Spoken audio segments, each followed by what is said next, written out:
Peoples unity بلدیہ عظمیٰ کراچی نے اپنی جاری کردہ پریس ریلیز میں کہا ہے کہ کے ایم سی کے لیڈنگ فائر مین عرفان ہاشمی کے انتقال پر جہاں تعزیت کی گئی، وہیں فائر ہیڈ کوارٹر میں تعزیتی اجتماع کا انعقاد کیا گیا، جس میں فاتح خوانی کی گئی۔ بلدیہ عظمیٰ کراچی کے فائر ہیڈ کوارٹر کے لیڈنگ فائر مین عرفان ہاشمی، جو کہ گزشتہ روز انتقال کر گئے تھے، ان کے انتقال پر فائر ہیڈ کوارٹرز میں تعزیتی اجتماع کا اہتمام کیا گیا۔ اس موقع پر chief fire officer Mubeen Ahmed, station officer Abdul Ahad, Ishtiaq Ahmed, deputy director admin Javed Irshad, Sajid Ali, سرجن یونین سی بی اے بلدیہ عظمیٰ کراچی کے صدر سید ذوالفقار شاہ، پیپلز یونٹی بلدیہ عظمیٰ کراچی اشرف فیضان اور general secretary captain Shabbir Jadoon, Shahid Qadri, Muhammad Wajid, مزدور رہنما محمد نذیر، محمد صفدر، عمران علی، طارق محمود، محمد حسین جگنو اور دیگر نے شرکت کی۔ اس موقع پر مرحوم عرفان ہاشمی کی خدمات کو زبردست خراج عقیدت پیش کیا گیا اور اجتماعی فاتح خوانی بھی کی گئی۔ مرحوم کی تدفین آبائی گاؤں آزاد کشمیر میں کی گئی۔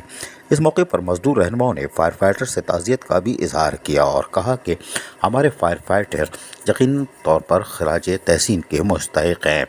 وہ الگ بات ہے کہ وہ اپنے جائز حقوق اور مراحل سے محفوظ ہیں، لیکن سرجن یونین ہو یا پیپلز یونٹی آف بلدیہ عظمیٰ کراچی اشرف فیضان، وہ ہر ممکن کوشش کر رہے ہیں اور ہر سطح پر مذاکرات کا عمل بھی جاری ہے تاکہ فائر فائٹرز کے ان کے جائز حقوق اور مراحل کو فراہم کیا جا سکے۔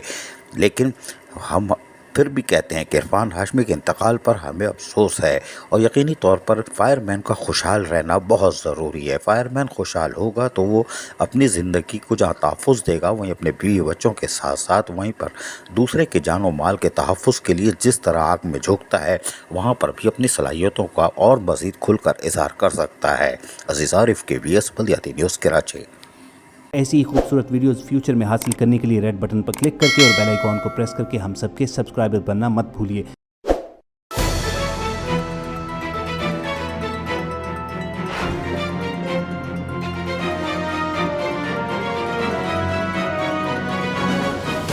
KBS بلدیاتی نیوز۔